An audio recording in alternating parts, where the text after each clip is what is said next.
नमस्कार, मैं doctor Amitabh Banerjee, Covid 19 महामारी का लेखक, जो हिंदी अनुवाद है कोविड 19 पैंडेमिक का थर्ड आई। तो आज हम चैप्टर 17 के बारे में बात करेंगे। इसका जो मुख्य विचार क्या है, इसका जो टाइटल है military lessons for medical leaders. जो मेडिकल पॉलिसी मेकर्स है, जो लीडरशिप में थे पैंडेमिक में, उनके लिए क्या मिलिट्री लेसन लेना चाहिए था उनको, जो नहीं लिया उन्होंने। और हमने क्या किया, ऐसे जो हमारे मेडिकल पॉलिसी मेकर्स थे या लीडर्स थे, कि उन्होंने जो ब्लाइंडली वेस्ट को फॉलो किया और हमारे जो खुद के बीमारियां थे उसको नेगलेक्ट किया। और जो वेस्ट में जो बीमारी है, जो कि जिसका असर हमारे देश में इतना ज़्यादा नहीं पड़ा, या एशियन अफ्रीकन कंट्रीज में, different demography, different age profile, एक वायरस जो कि हमारे लिए मामूली था, उसको हम नज़रअंदाज करके ब्लाइंडली हमने वेस्ट को फॉलो किया। ये हमारे लिए महंगा पड़ा। तो इसमें हमने मिलिट्री से क्या लेसन्स लेने चाहिए थे हमारे लीडर्स को, और आगे के महामारी में ले सकते हैं। क्योंकि हम मिलिट्री की बात कर रहे हैं तो हम मिलिट्री का इतिहास के बारे में थोड़ा बात करेंगे। सेकेंड वर्ल्ड वॉर में एक जनरल थे हिटलर के टाइम के, उनका नाम कुर्ट वॉन हैमरस्किन यूकॉर्ड, लंबा नाम है थोड़ा। ये एक जर्मन जनरल थे और ये हिटलर के ओपोनेंट थे। वो हिटलर के इससे सहमत नहीं थे, विचार से, ऑथोरिटेरिज्म, डिक्टेटरशिप, नाजिज्म से वो बिल्कुल सहमत नहीं थे। उन्होंने चार प्रकार का लीडरशिप स्टाइल बताया था, मिलिट्री लीडरशिप स्टाइल। तो वो कहते हैं कि चार प्रकार के लीडर्स होते हैं। एक होता है बड़ा बुद्धिमान और क्लेवर, दूसरे होते हैं मेहनती, तीसरे होते हैं स्टूपिड, बेअकल, नासमझ, और चौथे होते हैं लेजी, जो कि मतलब आलसी होते हैं थोड़ा। और ये कहते हैं कि ये कम से क्या पाया जाता है कि हर लीडर में कम से कम दो क्वालिटी होते हैं, कॉम्बिनेशन होते हैं। तो इस टाइप के उन्होंने कॉम्बिनेशन बनाए थे कि कुछ लोग काफ़ी बुद्धिमान होते हैं, इंटेलिजेंट होते हैं और मेहनती भी होते हैं, हार्ड वर्किंग भी होते हैं। उनको हेडक्वार्टर में देना चाहिए, स्टाफ में। वो लीडर के लायक नहीं है, क्योंकि वो अगर इतने हार्ड वर्किंग होंगे तो दूसरे लोग को नहीं काम करने देंगे, सब कुछ खुद करेंगे, माइक्रो मैनेजमेंट करेंगे। पर वो इंटेलिजेंट है तो अच्छा काम करेंगे, तो उनको अलग रिसर्च में या स्टाफ में देना चाहिए। दूसरे टाइप के जो लीडर थे, जो होते हैं, जो मिलिट्री में जो, वो होते हैं स्टूपिड, बेअकल और आलसी। ये कहते हैं कि ये 90% लोग ऐसे ही होते हैं, जो कि झुंड के साथ चलते हैं, खुद भी नहीं सोचते हैं, खुद भी मेहनत सोच में नहीं लगाते हैं, और इंटेलिजेंट भी नहीं होते हैं, सोचने का उनके पास कैपेबिलिटी नहीं है। तो ये 90% है। बोला था कि इनको भी काम ले सकते हैं, इनसे भी कोई भी अगर ऑर्गेनाइजेशन है या संगठन है या मिलिट्री ऑर्गेनाइजेशन है, ऐसे लोग रूटीन काम के लिए ठीक है। और ये सबसे ज्यादा ऐसे ही लोग होते हैं। और तीसरे कैटेगरी उन्होंने कहा था, जो कि बुद्धिमान होता है पर थोड़ा आलसी होता है, क्लेवर बट लेजी। बोला इनको ये टॉप पोजीशन में होना चाहिए, ये लीडर्स अच्छे लीडर्स होते हैं। वजह बताया था, क्योंकि ये आलस है तो ये माइक्रो मैनेजमेंट नहीं करेंगे, नीचे वाले लोगों को नहीं टोकेंगे, उनको काम करने देंगे। अगर उस टाइम उन लोग कुछ गलती करते हैं, क्योंकि इन लोग इंटेलिजेंट है, बुद्धिमान है, तो वो कुछ समस्या हो जाता है उसको सुलझा लेंगे, क्राइसिस मैनेजमेंट कर लेंगे। तो ये ऐसे लीडर सबसे अच्छे होते हैं। और चौथा कैटेगरी उन्होंने कहा था, जो कि स्टूपिड है, बेअकल है और मेहनती भी है। बोला ये सबसे ज्यादा नुकसान करते हैं, इस टाइप के लीडर या इस टाइप के जो पॉलिसी मेकर्स होते हैं, और इनको सबसे जल्दी इनको अलग करना चाहिए ऑर्गेनाइजेशन से। तो ये अभी हमको ये देखना चाहिए कि हमारे अभी जो महामारी हुआ था, किस टाइप का लीडरशिप ने सबसे ज्यादा इम्पैक्ट किया। तो देखा जाएगा तो आप लोग, द ग्लोबल मेडिकल कम्युनिटी ने वॉर डिक्लेयर कर दिया इस महामारी में, कोविड के अगेंस्ट। और कॉस्ट बहुत महंगा पड़ा ये वॉर, और काफी लोगों को हानि हुआ जैसे जैसे मेजर लिए। Pandemic operation on war footing, leadership quality नहीं था इसमें, हम ये कहना चाहते हैं। इम्पोर्टेंट इंसाइट्स, अगर हम मिलिट्री ये जनरल साहब का ये देखेंगे तो हमारा बहुत मेहनत किया, हमारे जो भी मेजर्स लिए, एक एक जगह क्वारंटाइन किया, लॉकडाउन किया, कंटैक्ट ट्रेसिंग किया, एक एक के पीछे उसके कंटैक्ट को देख रहे हैं, उसके घर। तो बहुत ही हार्ड वर्क किया है, पर ये क्या काम का, स्टूपिड। तो ये stupid and hard working leaders हमको मिले। और ये क्यों मिले ऐसे लीडर्स? क्योंकि हम अभी भी western policy makers, western medical experts, पता नहीं उनको एक्सपर्ट कह सकते कि नहीं, और ऐसे कम्युनिकेबल डिजीज जो कि इस टाइप का बीमारी वेस्टर्न में अभी काफ़ी, उन लोग के देश में ऐसी बीमारियां अभी कमी होती है, तो उनके पास कोई ऐसा तजुर्बा नहीं है, एक्सपीरियंस नहीं है, डर जाते हैं। और उन्होंने ऐसे, हमने उनको फॉलो किया जिनके, अभी भी हम मेंटली उनको फॉलो करते हैं। हमारे जो मेडिकल साइंटिस्ट है या डॉक्टर्स है, वो वेस्टर्न किताबें पढ़ेंगे, और वेस्टर्न किताबों को तो जैसे धार्मिक किताब पढ़ते हैं वैसे करके वो फाइनल वो अथॉरिटी लेते हैं। वेस्टर्न मेडिकल जर्नल्स को वो फॉलो रीड करेंगे, वो भी धार्मिक किताब के जैसे पढ़ते हैं। और अभी देखेंगे कि वेस्टर्न जर्नल में कैसे पेपर्स आए जो कि रिट्रैक्ट करने पड़े, गलत डेटा पे थे, लैंसेट में तक में ऐसे है। और जो भी उसमें छापा जा रहा है, और अभी जो काफ़ी कन्फ्लिक्ट ऑफ इंटरेस्ट में वेस्टर्न टेक्स्ट बुक्स और वेस्टर्न मेडिकल जर्नल्स में भी काफ़ी फार्मा का इन्फ्लुएंस है। उनके जो ऑथर्स है बड़े बड़े पोजीशन में, उनको काफ़ी पेटेंट है, उनका शेयर्स रहते हैं, और हम उनको ब्लाइंडली फॉलो करते हैं। तो ये जैसे हैं कि हम स्टूपिड एंड लेजी जैसा काम कर रहे हैं। और भेड़ के साथ हम, जो भी प्रोफेशन है, अपना थिंकिंग, अपना डिजीज प्रायोरिटी हमने बिल्कुल नज़रअंदाज किया है। और अगले महामारी में भी शायद हम ऐसे ही करेंगे, आंख बंद करके, जो सीडीसी बोलता है, डब्ल्यूएचओ बोलता है, जहाँ की वेस्टर्न डोमिनेंस है। और हमको अपने को ऐसे लीडर्स चाहिए जो इंटेलिजेंट हो और लेजी भी हो। क्योंकि अभी देखिए क्या महामारी में क्या किया, माइक्रो मैनेजमेंट किया, जो भी वेस्टर्न कंट्रीज में लेके हमारे कंट्रीज में कई ड्रग्स बैन कर दिए। आप आइवरमेक्टिन नहीं दे सकते, आप हाइड्रोक्सीक्लोरोक्विन नहीं दे सकते, आप जो ऊपर से बताया जा रहा है वही। तो ये एक प्रकार का माइक्रो मैनेजमेंट है। बहुत हार्ड वर्क किया होगा उन्होंने प्रोटोकॉल बनाने में, पर उन्होंने नीचे जो, उनके नीचे जो काम कर रहे हैं उनको भी पूरे वर्ल्ड को कंट्रोल करने की कोशिश कर रहे हैं। तो ये तो स्टूपिड एंड हार्ड वर्क। हमको इंटेलिजेंट लीडर चाहिए, और वो थोड़ा आलसी चाहिए। तो नीचे जो लोग कर रहे हैं उनको करने दो, उन लोग भी कुछ सही काम कर सकते हैं, वो भी डेवलप होंगे। अगर कुछ ज़्यादा सिचुएशन खराब हो जाए, फिर वो अगर इंटेलिजेंट लीडर होगा तो वो उसको संभाल लेगा स्थिति को। अभी वो नहीं संभाल के आप ऐसे करोगे, आप बाहर नहीं जाओगे, आप मास्क पहनोगे, सबको टीका लगाना है, ये तो आपका स्टूपिड एंड हार्ड वर्किंग हो गया।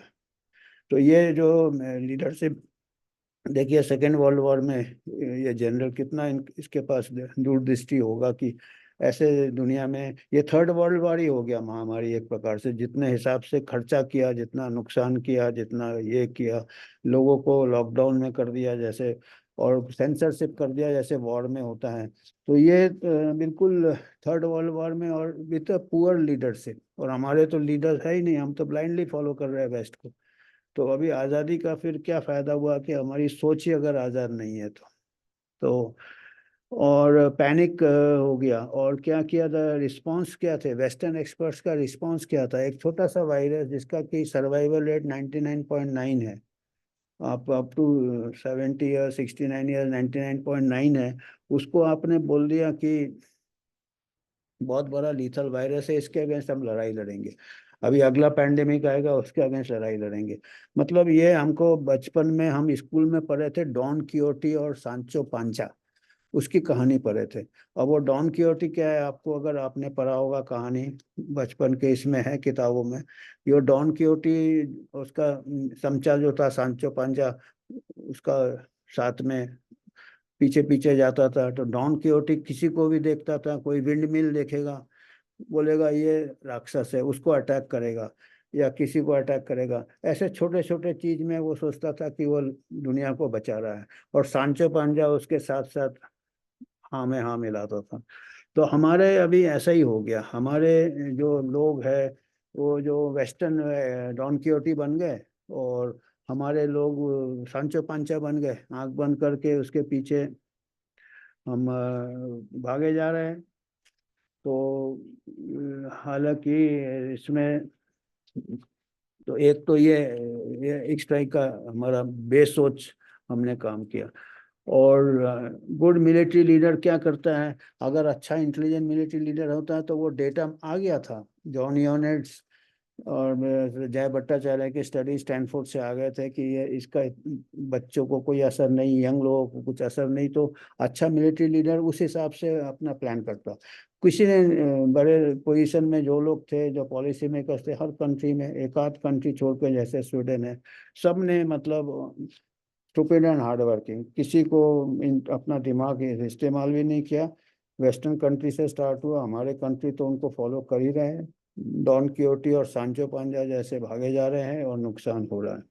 और अभी फ्यूचर में पैंडेमिक टीटी भी लाने की कोशिश कर रहे हैं कि अगला पैंडेमिक बहुत भयंकर होगा। तो अभी ये सब समझना चाहिए आम आदमी को यार, क्वेश्चन करना चाहिए। Break the chain of transmission, हम वायरस को खत्म कर देंगे फिर और फिर क्या, जो वैक्सीन को मास वैक्सीनेशन सबको देना, जो रिकवर कर गया उसको भी देना, कितना खर्चा किया, कितना ये किया, इतना जो टेरेन को देखता है, लड़ाई का सिचुएशन को देखता है, जो इंटेलिजेंट जनरल होता है वो अपना टैक्टिक्स और स्ट्रेटेजी चेंज करता है। हमने शुरू से आखिर तक कुछ नहीं चेंज किया, वही लॉकडाउन, वही ये, वही मास वैक्सीनेशन। और मालूम हो गया था इजराइल के स्टडी से कि जो एक बार रिकवर करता है उसको अच्छा इम्यूनिटी आता, उसको भी नज़रअंदाज करके सबको वैक्सीन देना। हमारे कंट्री में तो सबसे ज़्यादा 70-80% ऑलरेडी हो गया था नेचुरल जब तक। तो हमने ऐसा है। और फिर क्या होता है कि वैक्सीन इतने लार्ज स्केल में दिए, अभी उसके दुष्प्रभाव भी धीरे धीरे पता चल रहे हैं। अब उसको आप दबाव ना दबाव पर पता तो चल रहे हैं। तो वो हमने सोचा ही नहीं है। तो एक जो जनरल होता है, एक अभी इतिहास की जब बात करेंगे तो 2000 साल पहले मिलिट्री, चाइनीज मिलिट्री लीडर था सन त्सू। उसने कहा था कि जिसको, जो जनरल को कोई हथियार का नुकसान नहीं मालूम है, तो वो जनरल उस हथियार का सही इस्तेमाल भी नहीं कर सकता है। तो वैक्सीन एक बहुत अच्छा हथियार था। अगर उसका दुष्प्रभाव के बारे में हमने सोचा नहीं, तो उसका सही इस्तेमाल भी हम नहीं कर पाएंगे। अभी लोगों का विश्वास उठे जा रहा है, हर वैक्सीन से उठा जा रहा है। तो वैक्सीन जो अच्छा हो, एक शायद अच्छा हो कोई बीमारी में, पर अगर हमने इसको गलत तरीके से, जैसे स्टूपिड एंड हार्ड वर्किंग जैसे वैक्सीनेशन में भी हमने बहुत लोगों को दे दिया, बहुत शाबाशी, 100 करोड़ 100 करोड़ को दे दिया। पर यह क्या है कि ये जरूरत था इतने लोगों को देने के लिए? मेहनत तो बहुत किया, बहुत मेहनत किया, पर ये मेहनत किया गलत दिशा में किया। जो जनरल जो ने कहा था कि stupid and hard working policy है, ये स्टूपिड है और बहुत मेहनत किया, तो इससे नुकसान इतना हो गया कि अभी जो क्लेवर आदमी भी इसको, इस दुष्प्रभाव से हमको बचा नहीं सकता है। जितने कॉस्ट तो हो गया ना, खर्चा, साइड इफेक्ट तो भूल जाइए, कॉस्ट कितना हो गया, हमारा इकोनॉमी लॉस हो गया ना। दूसरी बीमारी हम कंट्रोल करते हैं, अभी देखिए हमारे कंट्री में कितनी बीमारियां अभी चल रही है। डेंगू कंट्रोल के बाहर हो रहा है, मलेरिया है, ट्यूबरकुलोसिस कंट्रोल के बाहर हो रहा है। और सो अभी लास्टली हम ये कहना चाहते थे इस चैप्टर में कि हम ब्लाइंडली वेस्ट को फॉलो करना बंद करें। वो पैसा है पर स्टूपिड है। हमारे डॉक्टर सक्षम है, पर विश्वास हमको करना चाहिए उनके ऊपर, और उनको भी अपने ऊपर विश्वास करना चाहिए।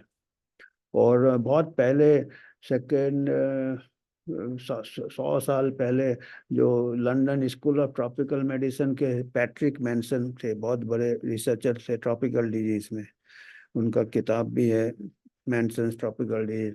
उन्होंने कहा था कि जो हमारे जैसे देश है अफ्रीका एशिया में, वहाँ का जो डॉक्टर है, जो मेडिकल साइंटिस्ट है, रिसर्चर है, डॉक्टर है, उनके पास इतना कुछ रिसर्च करने के लिए है, ऐसी ऐसी बीमारी है, जटिल बीमारियां हैं, उनको उस चीज में रिसर्च करने से बहुत उन लोग तरक्की करेंगे और बहुत अच्छा रिसर्च कर सकते हैं। हालांकि अपने वेस्टर्न कंट्री को में जो बीमारियां नहीं है, बहुत कम बीमारियां हैं, वहाँ के डॉक्टर को इतना तजुर्बा नहीं है।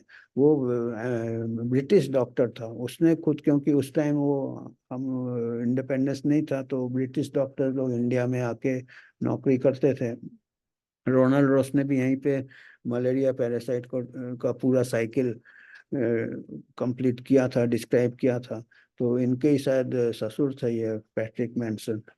तो उन्होंने कहा था कि हमको जो एक इंडियन या अफ्रीकन या ट्रॉपिकल कंट्री, जो ऐसे देशों में जो डॉक्टर है, उनके पास बहुत सारे शोध करने का मौका है जो कि यूरोपियन डॉक्टर के पास नहीं है।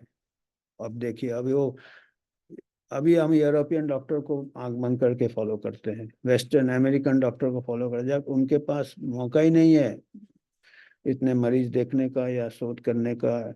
और हम अभी तक उनको ही अथॉरिटी मान के चल रहे हैं। उनके जर्नल में, लैंडसेट में छपेगा तब आर्टिकल हमारे इज्जत किया जाएगा। हमारे यहाँ बहुत सारे जर्नल बन सकते हैं ऑलरेडी, पर विश्वास होना चाहिए। और अभी क्या चल रहा है, मेडिकल इंपीरियलिज्म चल रहा है, जो कब्जा किया था अंग्रेजों ने पूरे दुनिया में एक प्रकार से ऑक्युपाई करके ले। अभी क्या है, मेडिकल का ऑक्युपाई किया है। मेडिकल जो एक्सपर्ट्स है वेस्टर्न या जो WHO है, उन्होंने अपना हमारे दिमाग का कब्जा कर लिया है कि वो हम अपना नहीं सोचते, उन्हीं का सोचते हैं। तो इसके से हमको छूटना है। और फार्मा कंपनी तो मौका देखते ही रहते हैं, तो फार्मा रेस अभी हो रहा है। थर्ड वर्ल्ड वॉर चालू हुआ महामारी से। अभी महामारी में, पहले वर्ल्ड वॉर में आर्म्स रेस होता था या दूसरे वॉर, अभी क्या हो रहा है, फार्मा रेस हो रहा है। तो हमको, ये मेरे को इस चैप्टर में यही मैसेज देना था। और ये आप जितने लोगों को बता सके अपने, क्योंकि ऐसा नहीं है कि अभी महामारी खत्म हो गया तो हमको अभी सोचना नहीं है। वही है, 90% जनरल ने कहा था, बस वो 90% ना सोचते हैं ना आलस है, दोनों। कम से कम आप सोचिए, बेशक आलस होंगे, इंटेलिजेंस रखिए, अपना दिमाग इस्तेमाल कीजिए। अपने प्रतिनिधि, मेंबर ऑफ पार्लियामेंट, अपने अड़ोस पड़ोस में जो पब्लिक अवेयरनेस होगा तभी ये सिचुएशन चेंज होगा। नहीं तो फिर से पैंडेमिक चीटी आ जाएगा, अगला पैंडेमिक डिक्लेयर कर देंगे और फिर से ऐसा आम जनता को परेशानी होगा और नुकसान भी होगा। यही मेरे को आज कहना था। धन्यवाद।